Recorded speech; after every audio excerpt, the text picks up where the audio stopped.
And we are back, and we've got a great deep dive for you. A deep dive that is one for you to remember for all of time and probably look back on years from now.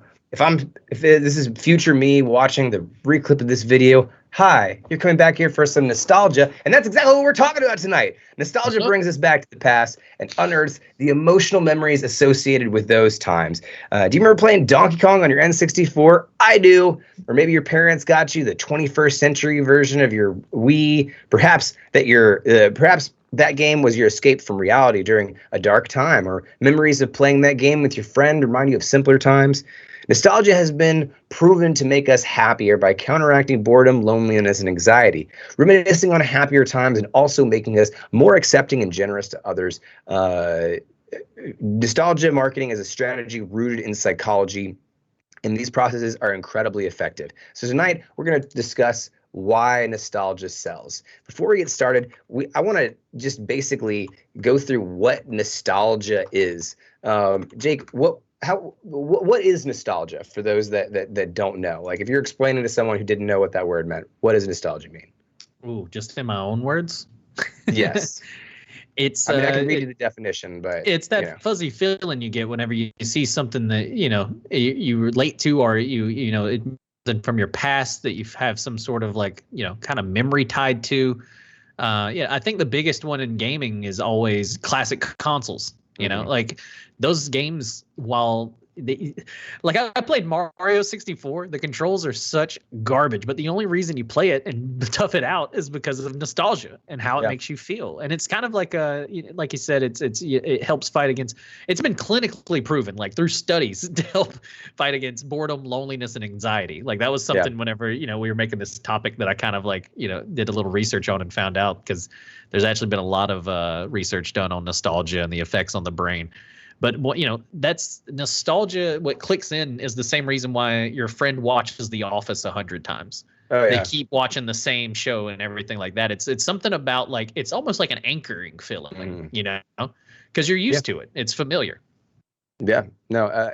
To define it by the internet's terms, it's a sentimental longing or wistful affection for the past, typically for a period or place with happy personal associations. And so it is a powerful emotional device, right? As Nelly said, the feeling from before I had to pay tax. Yes. And that's a great way to describe it, because almost everything you're nostalgic for comes from a time before you had to pay the fucking government. Exactly. Yes. Exactly. Sax, why is nostalgia such a selling point? And at that, is it a fair selling point? It's such a selling point because there are so many people, and myself included, that enjoy going back and doing and experiencing what you have before. Like, for instance, for me, with Mass Effect, on my stream, I'm going back and I'm playing that game. And nostalgia purposes, I was talking to Comrade Kev about this at the bar. He was like, yo, it's like me playing the game for the first time all over again. And I told him, I said, yeah, I feel that same way, because the last time I played that game was 2007. So you're talking about, for me, that's a year out of high school. You know what I mean? That's a long time ago. And I was like, you know what? It really does feel that way.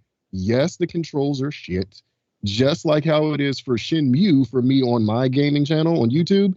Like, I'm playing through Shenmue and I'm like, I love this game so much, but these controls are god awful. Bad. But it's still fun and I'm down to play through it. Now, as far as it's a fair selling point, absolutely. If there's demand for it, you got to supply it. A lot of people, let me tell you something. Final Fantasy VII Remake. How long people were waiting for that? How many? It was, and this is a game, because I went back and I played a little bit of the original Final Fantasy VII, and I'm like, this is going to be amazing. And I didn't even experience it the way that everyone else did. And it's going to do phenomenal.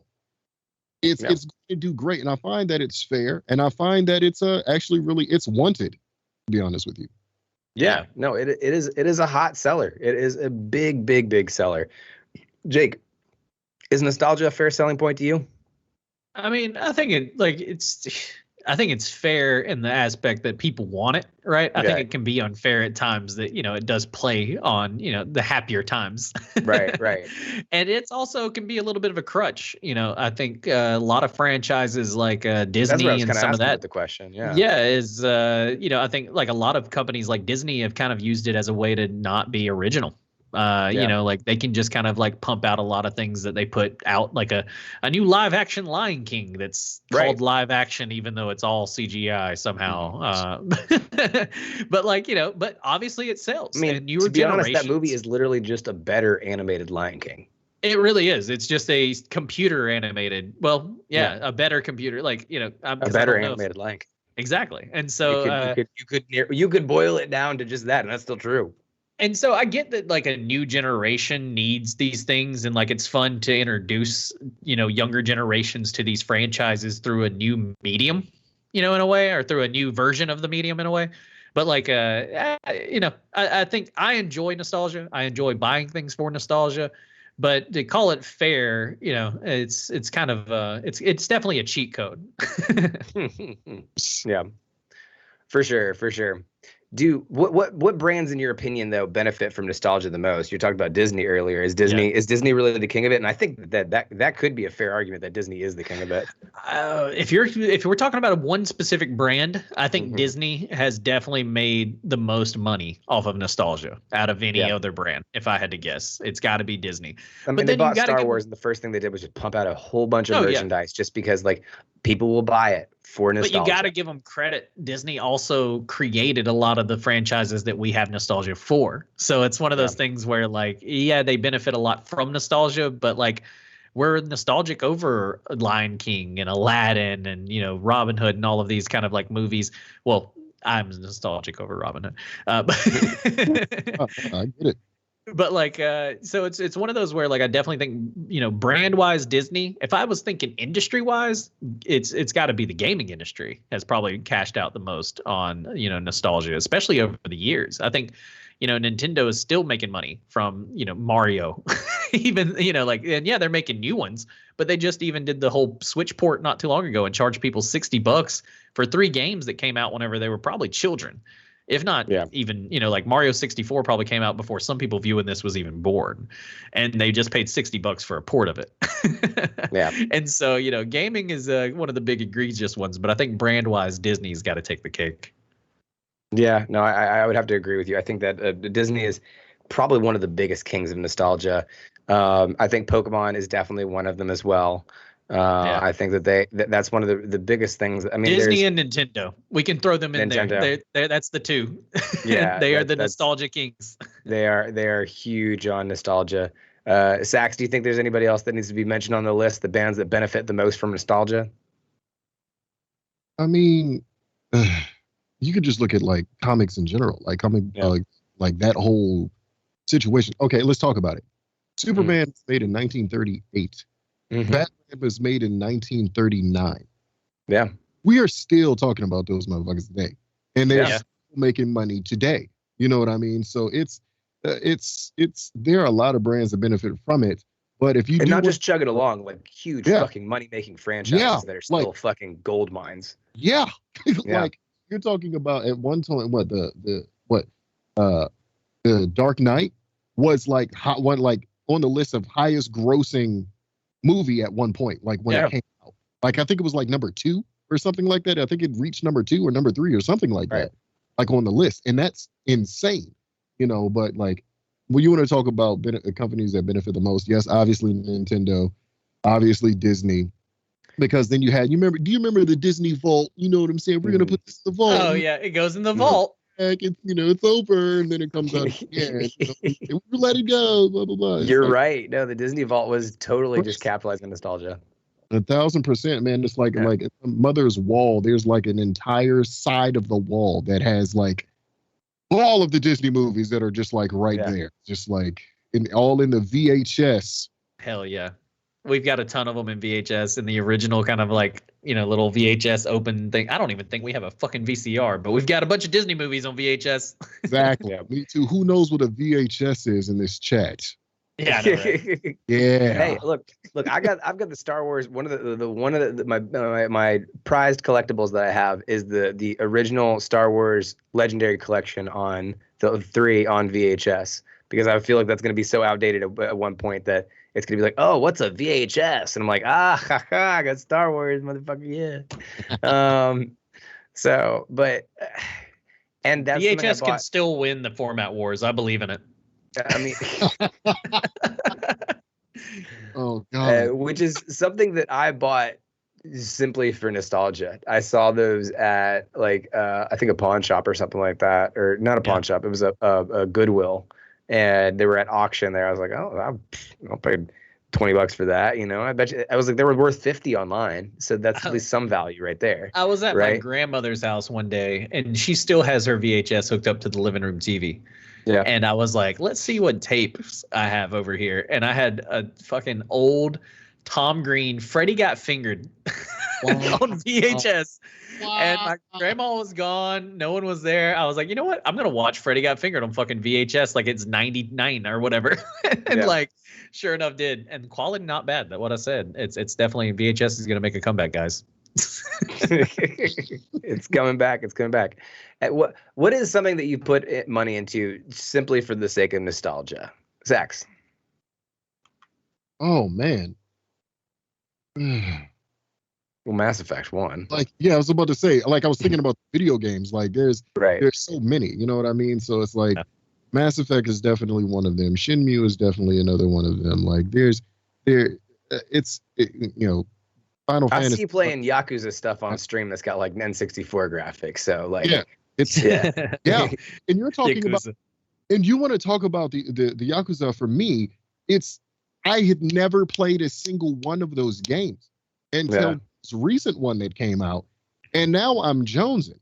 And the controls for Yakuza 0 are awful, but I'm gonna play it because it's the story. And I think what for me, I can only speak for me, what ties me so strongly to nostalgia is the storyline. You know what I'm saying? If a game was just fun to play for the sake of playing it, I can live without playing it again. But that's why we're still talking about Knights of the Old Republic, and we've talked about it on like 4 or 5 podcasts because of the fucking story. Exactly. Like that the story is worth it, then I'm definitely down to invest in that.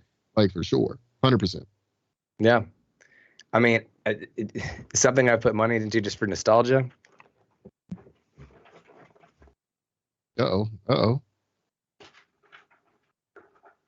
Pull it out. Look at these bad bitches. Yeah. That's just a whole bunch of nostalgia money that I just threw down the fucking toilet for flashy cards, man. Yeah. This one's rainbow holographic. Yes, sir. That's no, I definitely put money into Pokemon cards just for the pure nostalgia of ripping packs, like, and the, you know, like what's in them, what am I going to get, you know, all of that. A lot of games I play. I mean, I think I bought Sword and Shield because of that same Pokemon, you know, like nostalgia. And so, oh, you got the Lapras. Nice. I got my Lapras. I really needed that because Lapras is one of my favorites. The shiny too. Pretty boy. He's shiny. He's the VMAX, okay? Which is great for me because Lapras is one of my favorites, and Lapras was competitively viable in this generation because of VMAX. And I got a card to memorialize that. That's fucking great. And the thing for me is I've gotten now at my old age, because I'm not old age, but like just older. I've gotten to the point where I understand where like something is significant and good, and it has such a more emotional impact on me than it did when I was a kid. Like when you enjoyed stuff when you're a kid, that's great. When you enjoy stuff as an adult, you're like, but happiness is fleeting, you know? Yeah, it's all like it's very different, you know? You understand, you've seen things, you've had pain, you've been through bad parts before. And so like for me, one of the things I know in Sax, I think you can relate to this too. I know there will be some day when we aren't playing Sea of Thieves anymore, and I'll be like, God damn, I miss those days playing Sea of Thieves. I know there will be one day where I will be nostalgic about it. And so when I'm playing that game, I take it more seriously. Because I'm like, there's going to be one day where I may not have this. Evolve was one of them. When we're looking up some of the stuff today that I found out, there are no longer servers for Evolve. You can't play Evolve if you want to. You can't play it online at all. And it was a great game. a lot of and fun.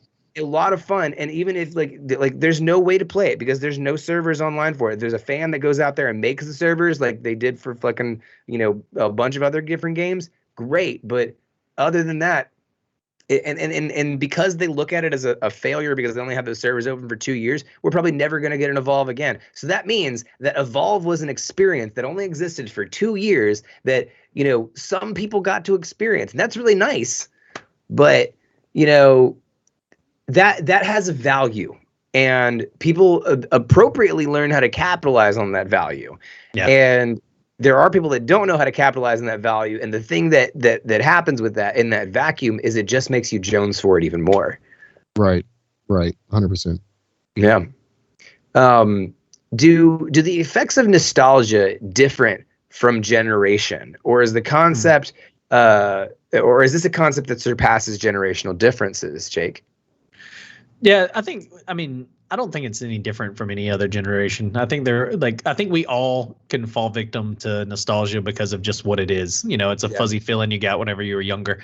I think that's probably one of the biggest things that pisses me off on TikTok, though, is watching children be nostalgic over things that it'll be, oh man, I remember whenever they used to do this, and it's like, yeah, you remember that? Like, how? You were fucking 5. Like, what are you talking about? Like, and so like you'll see somebody on TikTok and they'll be like somebody who's 20 years old talking about how much they loved Courage the Cowardly Dog or something, and you're like, bro, like you watched reruns, you weren't even there for this. I built this company. You know how much I sacrificed? And so like comes back around.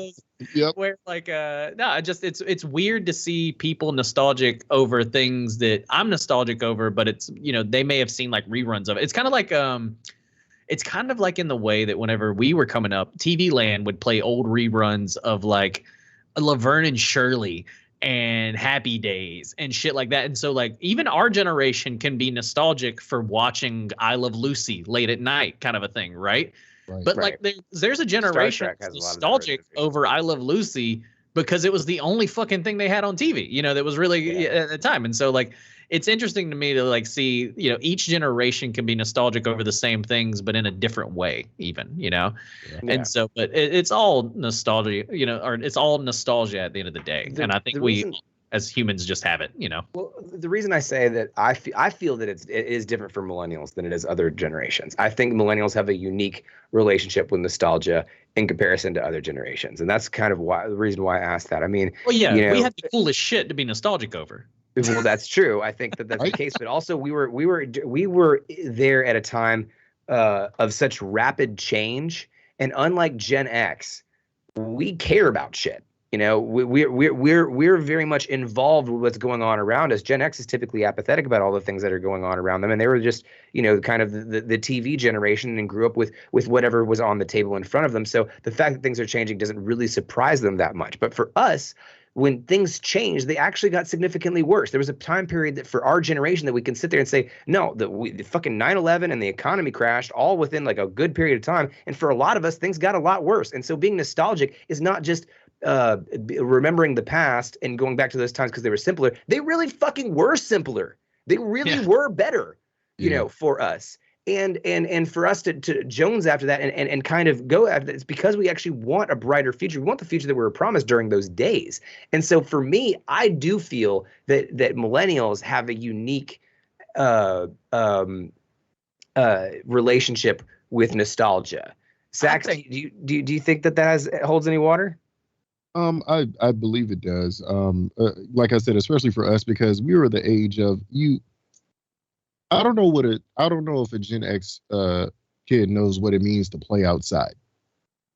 I don't know if they know what it means to just go out and just outside is your life. You know what I mean? Yeah. I mean Gen Z, right? Because Gen X is before us.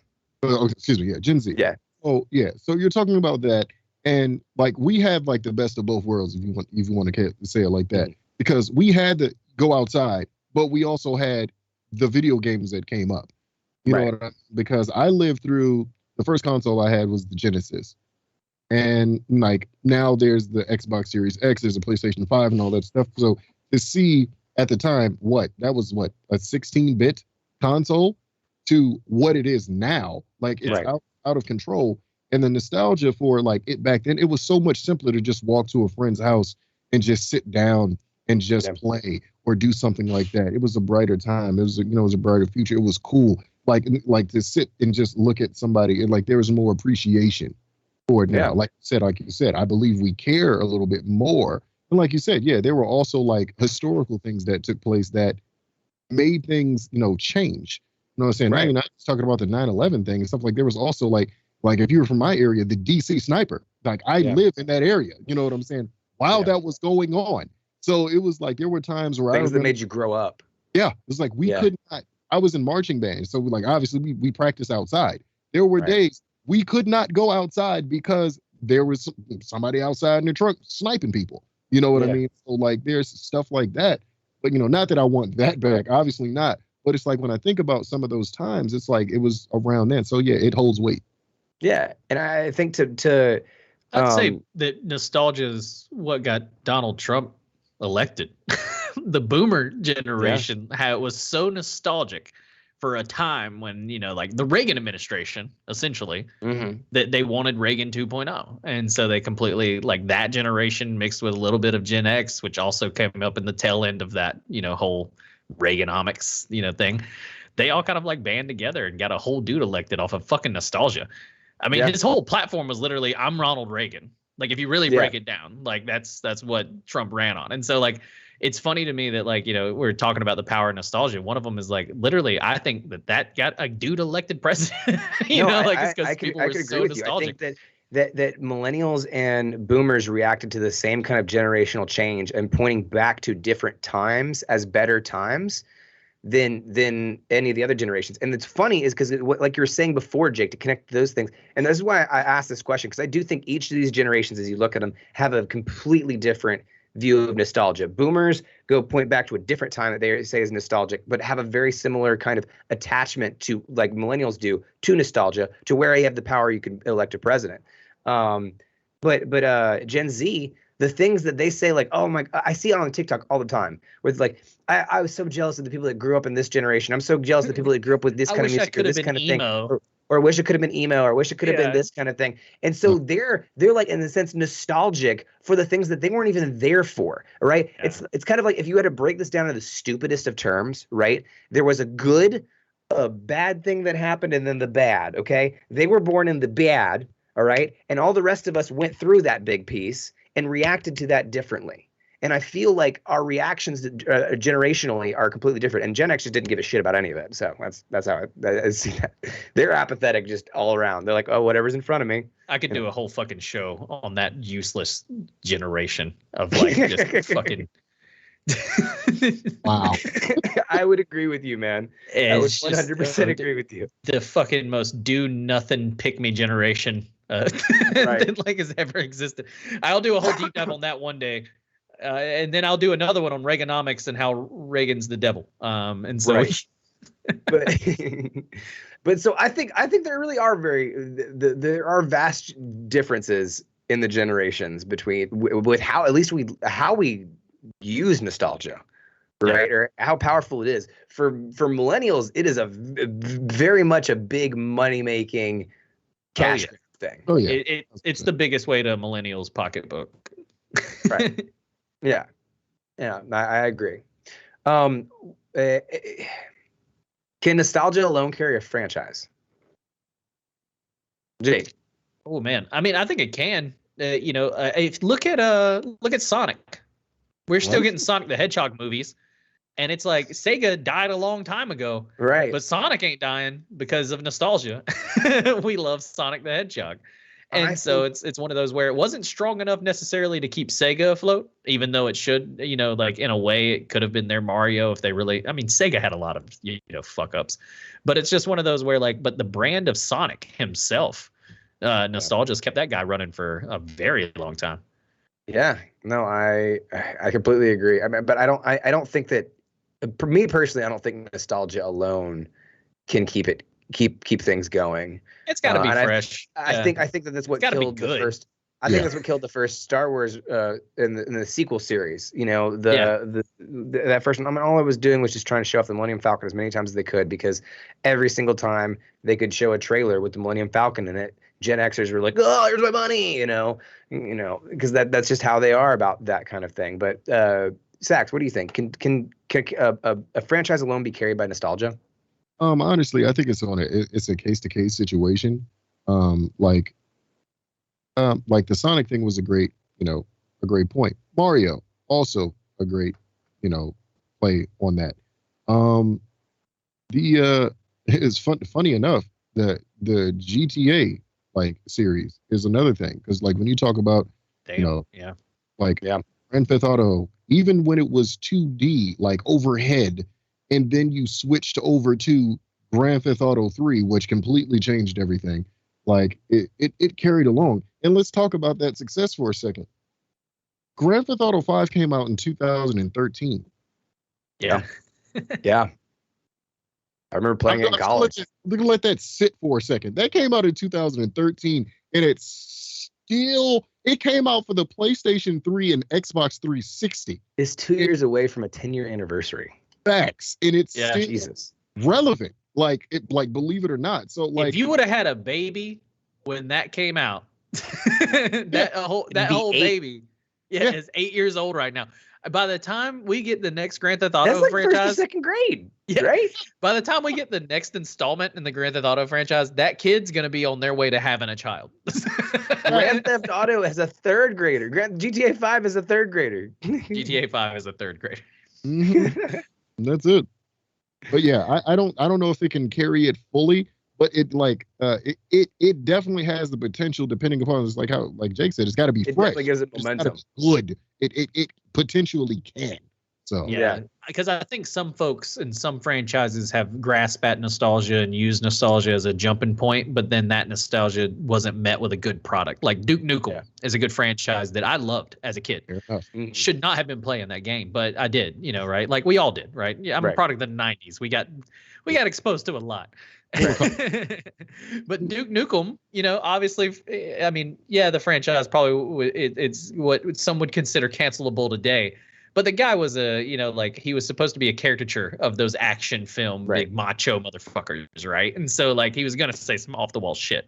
But they tried to reboot that whole franchise, came out with a game, and then the game kept getting delayed. They put so much money into marketing, even though the game kept getting delayed. And then it finally came out, and it wasn't a good game.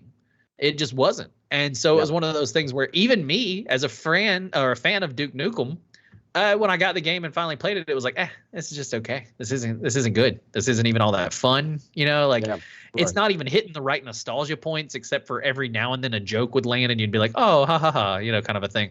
And so like, there's been plenty of attempts at like launching new franchises based off of nostalgia, and they fell flat on their face because they just came out with a subpar product. You gotta hit them with a 1-2 punch. It's got to be a nostalgic brand that you're already like kind of like feeling really good about and that you want more of, but then it's also got to be a good enough product to like launch more products. Yeah. Right. No, I absolutely agree. All right. The final question, I wrap this all up into one. Does nostalgia make things seem better than they were? And with that said, is chasing nostalgia just a way of chasing the past? And is that a healthy pursuit? Is that a healthier thing to do? All those things? Jake? I mean, I definitely think it does, because Sax brought up a good point earlier. There's things we remember throughout our childhood at different points that we really, really gravitate towards, and we're like, oh yeah, that's fucking awesome. But then at the same time, the DC Sniper was happening. You know what I mean? Right. And so you may not like remember that part, or like whatever, but you remember like the games that you played then, or like things you did to avoid going outside during those times, right? Like I think one of the big reasons I became such a big Xbox guy was because I lived in Mississippi when Katrina got tore us up. Destroyed the entire coast and a lot of places up north of it. New Orleans got a lot of clout, but Mississippi got fucked up by Katrina. And so we didn't know if we even had a house. Well, we were out of internet service for so long that Microsoft said, you know what? You have Xbox Live for free for like the next year. It ended up being like 3 to 5 years of free Xbox Live before they ever charged me again. And so what do I remember though? Free Xbox Live, not the fact that I was, we survived Hurricane Katrina. Right. And so it's one of those that I definitely think nostalgia can give you kind of rose-colored lenses, of like what happens and like when they happen and things like that. And, like you may remember a game really well because it took you out of your current shitty situation. Maybe your parents used to argue when you were a kid, but then like this game was something like Halo that you could throw on and, the arguments really didn't matter because fuck them. They're adults. I'm playing Halo. Like whatever problems they got, it's not my problem. Right, I'm trying to find out where the sniper's at. 100%, So, it's one of those where like I think nostalgia can definitely make things seem better than they were. And, but I don't think I don't necessarily like think it's a healthy pursuit, but I don't necessarily think it's unhealthy either. It's like all things. It's moderation, baby. You can even do a little heroin in moderation. No, I'm just kidding. but no, like moderation's the biggest thing. Like, I don't ever shit on people who want to eat fast food as long as you're doing it in moderation. It's the same with everything. As long as you're like moderating and not spending more money than like if you're going into debt over Pokemon cards just because you're chasing the high of ripping those packs, seek help, buddy. That's definitely. I don't need help. I know, like, Do it with Dotson. No, I'm just kidding. I'm fine. I'm okay. Could a mentally stable person do this, Jake? Yeah, it's like does a mentally healthy person have the entire jungle set? Thank you. Yeah, exactly. What about you, Zach? Does nostalgia make things better than they were? And if so, is chasing that past a healthy pursuit? It definitely does. It really does make things seem better than what they were. Because just like Jake was saying, even in those times where you had those good things, there were those bad things that were there, but those good things overshadowed, you know what I'm saying? The bad, and that's what you cling to. Yeah. And it definitely make things a little bit more palpable. I mean, because you got to be able to live with this, you know what I mean? And, you come so far, and when you start to look back, when you start to look at things, you look at, oh, this is where I came from. This is what happened at that time. This is what was bad, but this is what was good that I did while that bad was going on. And that good was really good. So I'm going to talk about that good. And I would like to just try that again. It's like nostalgia for me. It's like my favorite Nickelodeon cartoon was Angry Beavers. Like, no lie. Like, that was my shit. And like, I have like today, the complete DVD set, like watch some of it. It's like, I remember how this made me feel when I was a child. You know what I mean?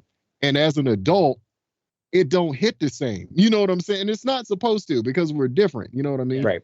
Some things grow, you grow out of, and some things it's like you still connect to. You know what I mean?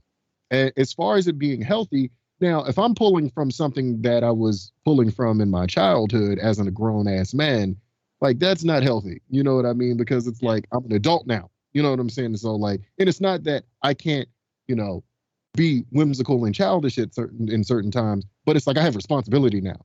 Right. Like this definitely didn't teach responsibility at all. So it's like there's nothing to grow, nothing to gain from here.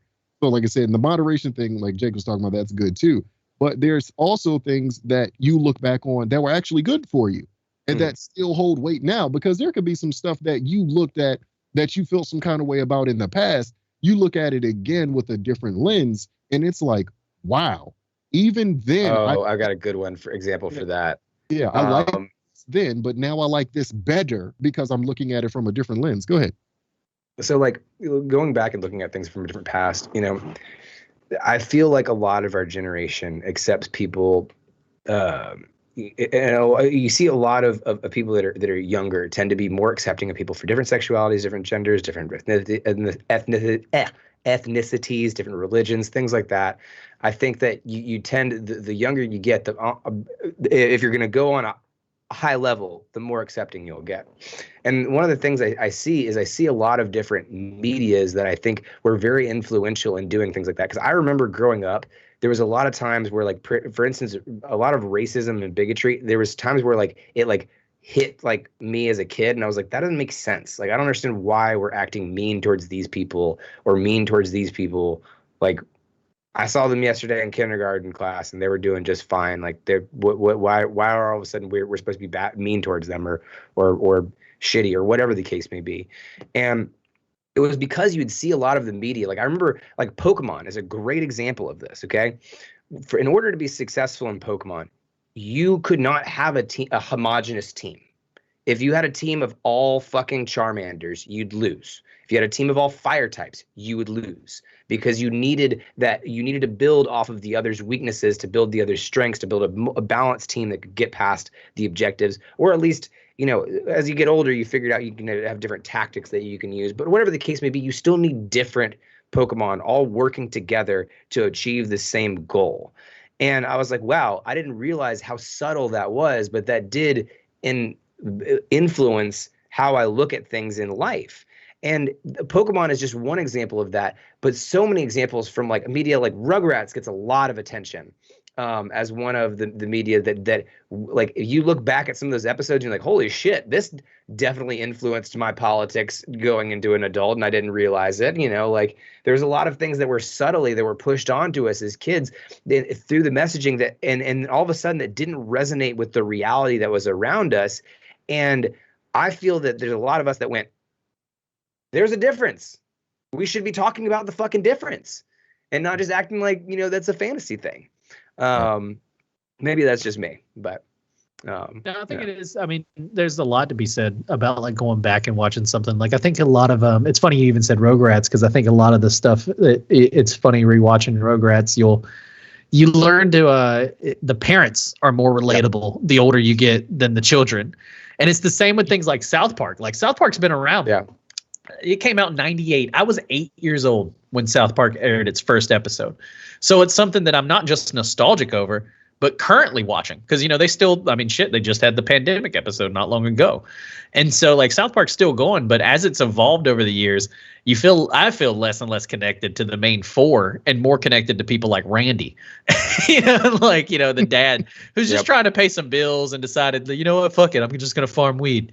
And so, it's just one of those where, I think it's funny whenever you can go back or you even grow with the things that you're watching and you start to relate to different characters.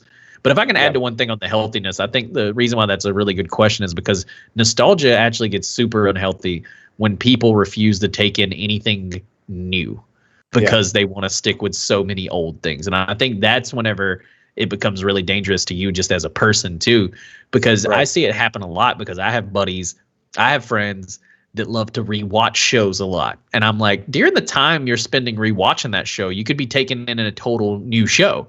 It's a comfort thing. I get it. They want to rewatch The Office a million times. But at the end of the day, like, you're robbing yourself of so many new shows you could be watching, so many new experiences.